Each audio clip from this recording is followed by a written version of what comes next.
Haji Manara unazungumza, utadhani wewe ni msemaji wa serikali, sio msemaji wa timu za taifa. Sasa muachie hayo mambo ya serikali imefanya nini kwenye michezo, muachie msemaji wa serikali kama yupo, muachie huyo mtu ndo azungumze hayo mambo, na sisi wanasiasa tutamjibu.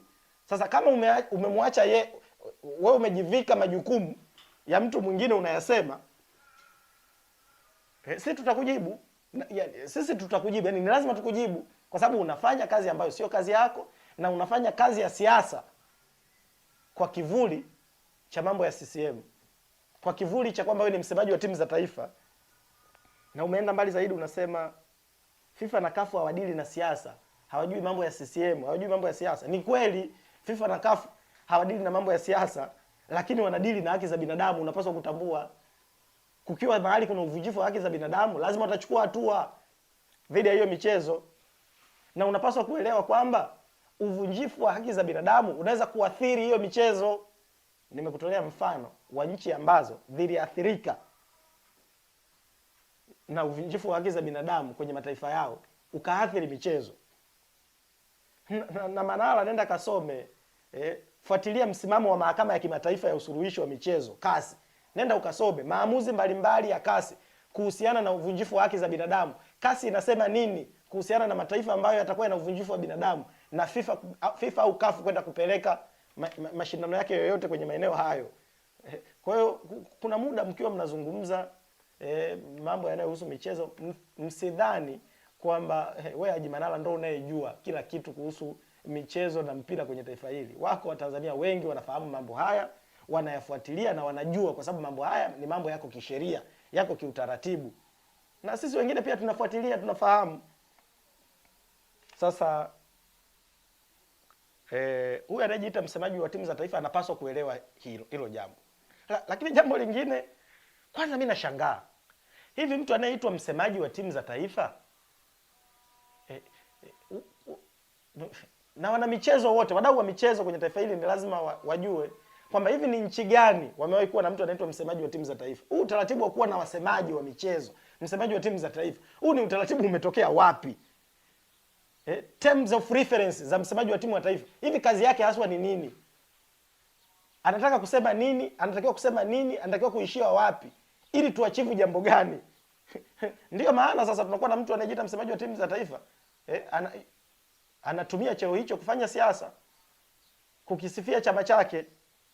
Huu utamaduni wa wasemaji wa timu za taifa, na nitumie fursa hii kuambia wadau wa michezo mbalimbali, huu utamaduni wetu kwenye taifa letu wa kuwafanya watu wanaoitwa wasemaji, sio tu wa timu za taifa, wasemaji wa virabu, tunawaweka mbele.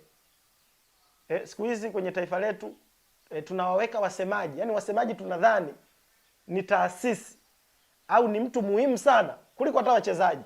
Tumekuwa na taifa ambalo wasemaji wa virabu ni maarufu kuliko wachezaji, ni maarufu kuliko makocha. Hivi umewahi kumsikia Watanzania wanapenda mpira, wanafuatilia sana mpira wa Ulaya. Ukimuuliza shabiki wa Arsenal imekuwa ni mabingwa wa Uingereza msimu ulioisha, msemaji wa Arsenal ni nani? Msemaji wa Manchester ni nani? Msemaji wa Barcelona ni nani? Kuwa na msemaji bora halafu ukawa hujasajili wachezaji wazuri haitakusaidia chochote. Mimi ukiniambia kwa maoni yangu, naweza nikasema pengine msemaji wa Simba kwamba pengine ni msemaji bora kuliko wasemaji wote Tanzania, lakini ameisaidia nini Simba kwa miaka 5 iliyopita? Simba imekuwa bingwa wa Tanzania, ligi ya ndani. Simba imekuwa bingwa kwa vile ina msemaji mzuri. Kuwa na msemaji mzuri kama hatuna sera bora za michezo kwenye taifa letu haitasaidia yoyote chochote. Kuwa na msemaji mzuri kama hatuna sheria za hatuna sera bora za soka la vijana, kama hatujawekeza kwenye soka la vijana, hawa watu wanaoitwa wasemaji wataendelea kuwa ni propaganda tu kwenye taifa letu.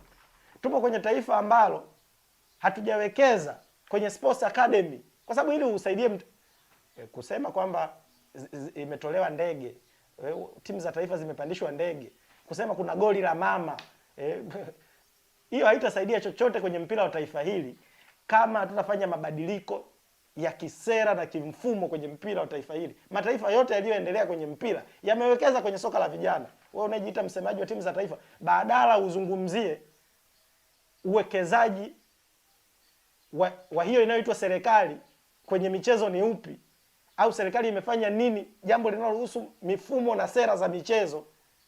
Tunayo nchi ambayo imeshindwa hata kuwa na utaratibu bora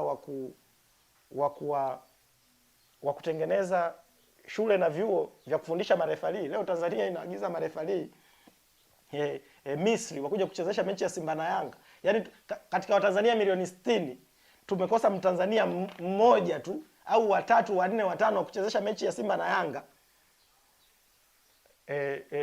Tumeenda kuchukua refa Misri. Halafu sisi huku kwenye siasa tukisema hatutaki maridhiano, tunahitaji tuwe na neutral neutral person, neutral party, tuwe na mtu neutral aidha kutoka SADC au kutoka Umoja wa Mataifa aje ndo asimamie hayo maridhiano. Mnasema Watanzania tunajiweza, lakini kwenye marefali hamna hata Mtanzania mmoja anayeweza kuchezesha mechi ya Simba na Yanga. Mnalalamika kwamba wataionea timu nyingine. Sasa haya mambo haya ya kujificha kwenye vichaka vya vichaka vya wewe kuwa msemaji wa michezo, vichaka vya kujificha kwa wasemaji, huu ni uongo. Hatutaweza kulisaidia taifa kwenye michezo, na hatutaweza kulisaidia taifa kwa usalama wa nchi yetu. Hatutaweza kusaidia kwa kuwa na watu wa aina hii kama wakina Haji Manara. Na watu hawa ndio watu ambao watasababisha, by the way, mtu ambaye anapaswa kupingwa, mtu anayepaswa kukemewa ni watu wa aina hii, kwa sababu wao wanataka kuidanganya dunia kwamba Tanzania kila kitu ni shwari, hakuna tatizo lolote, hakuna kitu chochote, wakati ziko familia watoto wao wako magerezani kwa sababu ya ugaidi. Wewe Haji Manara, pengine unasema unayoyasema na unasema Chadema inyamaze kwa sababu pengine wewe huna ndugu yako ambaye yuko jela kwa sasa kwa sababu ya makosa ya ugaidi. Huyo aliyoko, vijana wa Chaso walioko gerezani kwa makosa ya ugaidi, angekuwa ni mwanao Noha Mwalwange, mwanafunzi wa MUST, miaka 23, angekuwa ni mwanao yuko gerezani kwa kosa la ugaidi, ungesema wanasiasa wanyamaze? Ungesema hivyo Haji Manara? Sasa sisi tunamfahamu Haji Manara ni mwana CCM, anatumia hichi kichaka cha kwamba yeye ni msemaji wa timu za taifa na nini.